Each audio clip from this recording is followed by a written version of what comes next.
When I started, it was more of Nigerian pop, Niger pop. Back then, that's what people that I knew, that's what they called it. It was like Nigerian pop music and hip life. That's what Ghanaians had at that time. So when you started DJing here, did you start in, you said how long ago was this? Since 2009, but officially 2010. Okay. 2010, yeah. So it's been about 13 years. Yeah. What kind of music were you playing then? It's always been like Afrobeat, but I'm an all-rounder. I specialize in African music, Afrobeats. Okay. So that's I'm from Ghana, so by default I'll know all the songs and so. Is technology actually helping DJs? I mean, you don't need a DJ to break a track. However, though, wouldn't you say... We used to be the gatekeeper, right? But I don't think we are the gatekeeper anymore. The positives should outweigh the negatives, wouldn't you say? Yeah, but hey, we're coming full circle. We're going back to vinyl. Vinyl sales have skyrocketed in the last. But those are collectors. I'm sure they started out as collectors before DJs started getting vinyls. See. Afrobeats lives here with DJ Who Be Dat. Is Fela's influence in any way impactful in any of this? It's the Young Boys movement. Yeah. To me personally, I would say no, because Fela's movement is more like it's not funky. What these people are producing today is music generally accepted by the whole world. Fela's music is different. It's difficult for a non-Nigerian to listen to for the first time and appreciate it. But his audience is mostly appreciated. I mean, it was appreciated worldwide. No. The kind of recognition Fela had, is nothing compared to what these young people have now. No, yeah, I mean... No, do you understand what I'm saying? How many people who were foreigners, how many concerts did Fela have? I mean, I think he had a few, but not the magnitude. No, okay. Just last year, this year, Burna Boy has had about 10 concerts that he filled up. Yeah. Do you understand? Just think about what I just said there. You know, I compared the two of them. Fela is a great man, don't get me wrong. You know, Fela, as a Nigerian, we will always bow down for him any day. It's not like in the Yoruba land now, people like Orlando and people like Olaya, proper Yoruba people always respect them. Fela's music, to show you what I'm saying, when we were playing in the clubs and everything in those days, in the early 80s, we were hardly playing Fela's music. We play at the end. Yeah, you know what I mean. You know, because it's music that our fathers listen to, not really us. Right. You see what I'm saying? So I'm not knocking him. I'm not saying anything, but I'm saying that the Afrobeats we are listening today is not really Baba's this thing. I know a lot of people are going to abuse me for this, but I mean that's the way I see it. That's your opinion. Yeah, that's the way I see. Yeah. When you're talking about inspirational people, one of the biggest inspirations of Nigerian music. But the music they are playing today is not similar to what Fela was playing at all. Is it? In my opinion, they're taking bits from it. Every music you hear, if you hear the violin, you hear some of our Nigerian songs, you hear the violin. Yeah, some artists... No, you hear the violin. That violin was made for classical music. Right or wrong? Not really, it's made for music. The violin was made for classical music and country music. The two. You see, now No, but that's what I'm saying. That's what I'm trying to say. So if you want to give one person credit for music, you should give everybody credit. Yeah, I agree. You see what I'm saying? Because everything we use, everything we use is what everybody else uses. Yeah. What the fella, his main thing was the saxophone, Abi. Yes. That was an Oyinbo man's instrument. I mean, if we want to look at it, the saxophone was an Oyinbo man's instrument. Is there which one is a Dudu man instrument? All those are, all those. No, have you not seen? You can authentically say that the gong is a Yoruba instrument. No argument. No, the Hausas use it too. Yeah, they have different. You see, but what I'm saying is like it's a black man's instrument. Okay. You see what I'm saying? But the saxophone and the guitar and the piano are not. But that's what comprises of Afrobeat. All of those. That's why I said that Fela is not. I mean, it's not that he's not important in our own musical industry, but with what these boys are learning today, what these boys have done is they've made African music acceptable by the rest of the world, whether they like it or not. In the sense that before, we had good songs before. A good song is a good song anywhere you play it. I'll give you a good example. Magic System, that Gau. Nobody understands one word they're saying. But anywhere you play it, whether it's for white people or black people, they jump. You see, Fela did not have that. Yeah. You see what I'm saying? But these young people have that. You know what I mean? Because one thing we have in Nigeria, we don't have great singers today. What we have is great beat makers. We don't have vocalists anymore. We don't. Tell me, we have tell me who can sing like Adele, in Nigeria? Just one person. One person that you will say sing 10 minutes Tem sings like an English person. She doesn't sing like us. Tem sings like an English person.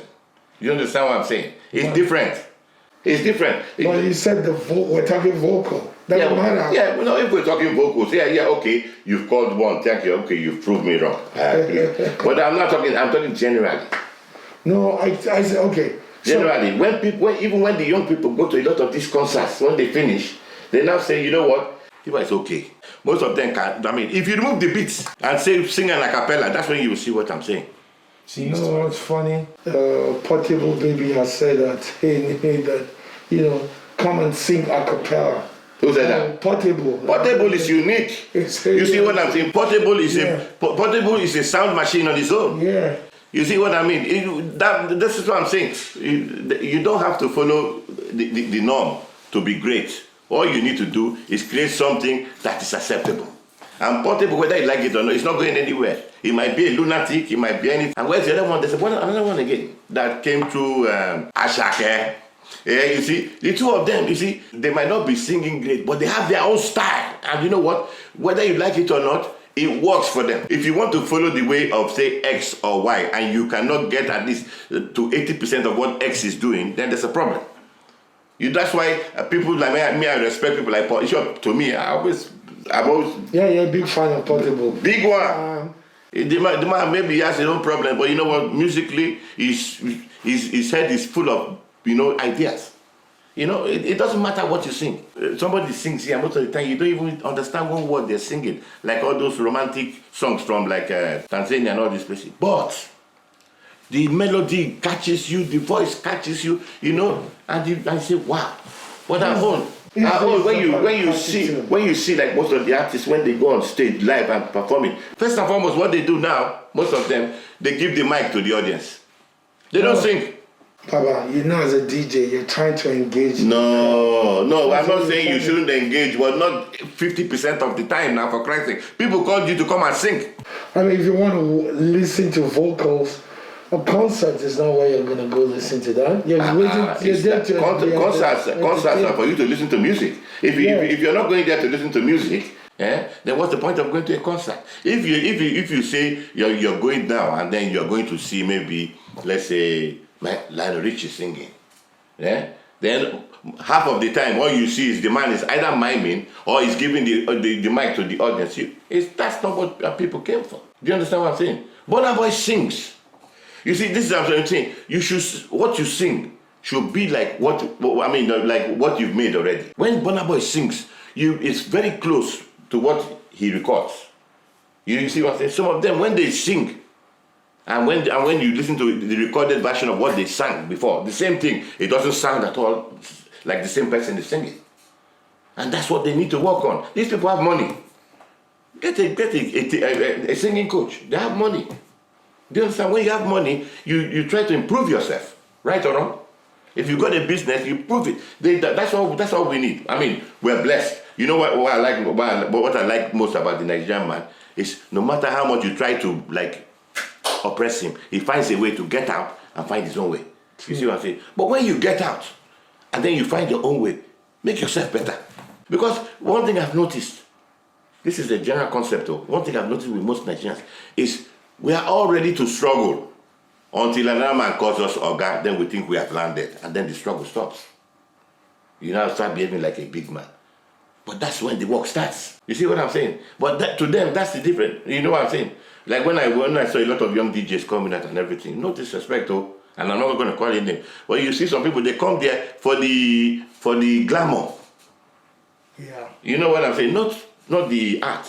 They just want to belong and all that. That is not what it's all about. It's about, being great in whatever you're doing. Like people like DJ Puffy, just calling one name or two, big ones out there, Then there's one French girl, I don't know her name. You must have seen her. She's in short, there's so many fantastic DJs out there, especially in America. Yeah. You know what I mean? You see them, but when you see the people 6 months later, you see them better. Not on the same level or going down or maybe coming and doing this big man thing. When you see an average white, somebody like Ed Sheeran, if he walks in here, you won't even know it's quite... That is the way, that is one thing we need to stop. When you think you've landed, try to elevate yourself more. Don't think there's no room for progress. Or I'm a big man, now I can't do this or I can't do that. There's nothing like a big man. Like one Muslim cleric said, we all came to this world naked. We all came to this world, with nothing. And from the day we came to the day we left, we kept on fighting to live with nothing. True. You pursue everything, but at the end of the day, you're living with nothing. So no matter how big you are, there is still room for you to be bigger. That does not mean you should be arrogant or anything, but for you to be, bigger in your this thing and everything. Why do people like, look at Djokovic? Why does that man still play tennis now? He has nothing to prove to anybody. Do you understand? He's broken the whole record, so he's still playing. I bet you if that was a Nigerian man, you would see 20 security guards in front of his house. And that's exactly what I'm saying. We should not stop. We should not stop where we are supposed to be starting. You see what I'm saying? Yeah, that's it. Afrobeat now that we're here, we all have different opinions. Yeah. And that's why I wanted your take on all of this. Okay.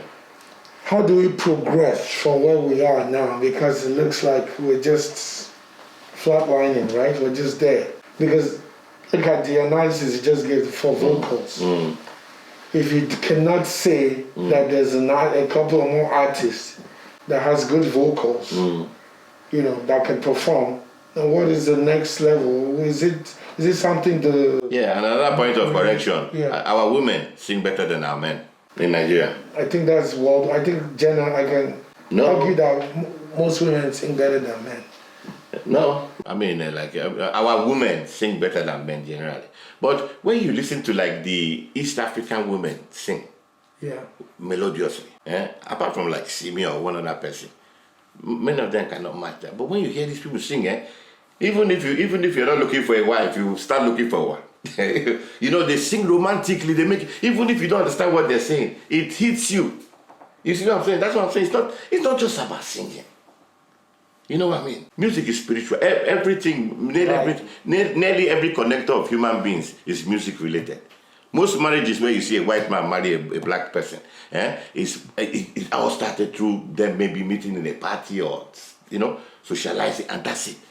So music is very important. But the thing is, okay, let's go back to Afrobeats now. The Afrobeats you're talking about, you're saying, is there any room for us in the future? There's a lot of room for us in the future.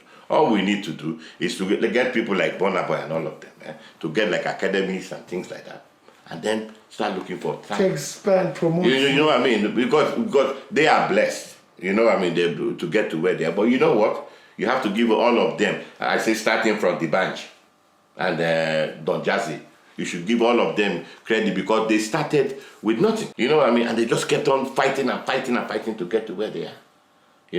But now you have people, you have a lot of them, Wizkid, Davido, Burna Boy, and Rema, people like that, who have loads of money, who can invest in music to get better musicians and things like that. You know what I mean? Music academies and things like that. Yeah. I think that's the way forward. But we should focus on voice delivery. Because auto-tuning is very easy now. AI, a frog can come and then you make the frog sound like a princess. But the thing is, we need these concerts, and for us to have these concerts, we need people who can sing what they've already produced, something that we've listened to. That they made. It should be similar to what they will sing live. Not when you come and you start squeaking like a rat or just No, it's true. You sing. Not disrespect. It's very important because you make yourself look stupid if you cannot deliver what people have heard. They've heard your song, okay, it sounds like this, and then they come and then the sound, what you're singing different. doesn't even sound similar, and it's just, you need to see some write-ups. You should, you will know now. You must have seen them, where people just come and say, I went to that concert or that, but you know what? I was disappointed. That's not what we want to hear. We want to hear that I went to that concert. When is the next one? Right. And the only way you get that is if everything is done properly. Because right now we are cutting corners. You know what I mean? If you want to give credit, and I have heavy credit to people, the beat makers in Nigeria, bloody hell. I don't know how they think, they don't sleep. Because they come up with some kind of beats. You wonder, how did somebody manage something like this? Look at Skeleu. Yeah. Look at Kukere. I'm just giving you an example. They just come up with something that sounds totally different to anything you've heard in your life. I think Don Jazzy also played a big role in making people recognize. Yeah, I said it. No, Don Jazzy. The first day I met him, Don Jazzy in the 90s, and you know what? From the first day I met him, I said, wow, because Don Jazzy was in a band, in a Fuji band. But guess what? Guess what Don Jazzy was doing? Just like Don Jazzy was playing things like Fat Joe, What's Love. Yeah. He was using the instrumentation while they were singing Fuji. He was, doing all the beats and everything, and then the Soji, the Sole, and all of them were singing Fuji, so that it was like it appealed to the young people, and at the same time it appealed to the old people. Right. And that was Don Jazzy. Interesting. Yeah. Me personally, I give it to him. Thumbs up to him. I give it to the Maestro, because two of them, you cannot give one thing credit without giving them, because two of them work together. And it worked, because when they left and started producing songs, that's when we started getting the new beats. Heavy beats, good songs, and regularly we're getting new one. At least once in a month there was one coming out. Maybe this month you hear Scapegoat. You remember? Then the next month they will come with Olomage. And it was just coming like that. And then they were big and everything. Their partnership, I don't know why they packed it up, but it was the greatest one. You know what I'm saying? They were here. They were here. They were here. I think Abbas was Don Jazzy's manager. No, the band is manager. Don Jazzy used to. Have you heard of Sole Crew? Yeah. Sole Crew. Don Jazzy used to be the keyboard player. Yes. In Sole Crew. That time we knew him as Michael. Yeah. But the guy was fantastic, because me and him even agreed that he would teach me how to play the keyboard, and I would teach him how to mix. But as God will have it, it was not long after that they left. But they left, him and the band went to Nigeria too, because things were not working out for them. Yeah, they went to Nigeria, and you know what? That was one of the best things that happened to them, and it was one of the best things that happened to Nigerian music. Agreed. You know what I mean? I think it was pivotal in everything that's happened to Afrobeat. Yeah, because they came with some heavy, funky beats that were accepted not only by Nigerians, by the rest of the countries around us, like Cameroon, Ghana, and all that. And then the Kenyans started accepting them and everything. So we were having like 10% Afrobeats, and then it kept on increasing, 10, 12, 15. Till when people like Davido them and all those Skeleu, when Skeleu and all those ones came, those ones they now started being accepted. But you know what? They were not. You can play a set whereby you're confident that if you go from this genre into the next one, no wahala. But then we were still skeptical about the Nigeria, because when you go in there, when you play like 2 or 3, they will not come and say, please, can you play us some brandy? Or can you play us some this? Or can you play us some that? You know what I'm saying? Can you play us some Aliyah? That was a challenge. But we don't hear that anymore. Now, if you play brandy, they'll come and tell you and say, please, can we have some, play us some African music. Yeah. When they say African, when Nigerians say African music, they say play us Nigerian music. It doesn't, Nigeria, we believe African music begins and ends in our country, which is not true. But mainly today, we are running things, whether they like it or not. And that's the way it's going to be for some time. They were not just recording artists, they were performing artists. King Sunny Ade had Aria, was it in 5 a year or somewhere around there? So beyond doing their they had a place where they would, and King Sunny Ade was doing his thing, Obe was doing his thing, Fela was doing his thing at Shrine. I personally constantly remind myself almost on a daily basis, to understand me, that I don't think me or any group have a stake in that global, what's it called? That global recognition of Afrobeat as it is now. We do have a stake. You play the music, you interface, you. That's not a stake, man. I mean, I know what you're saying. That's daily bread. Yeah. 150, 250. Ain't no stake.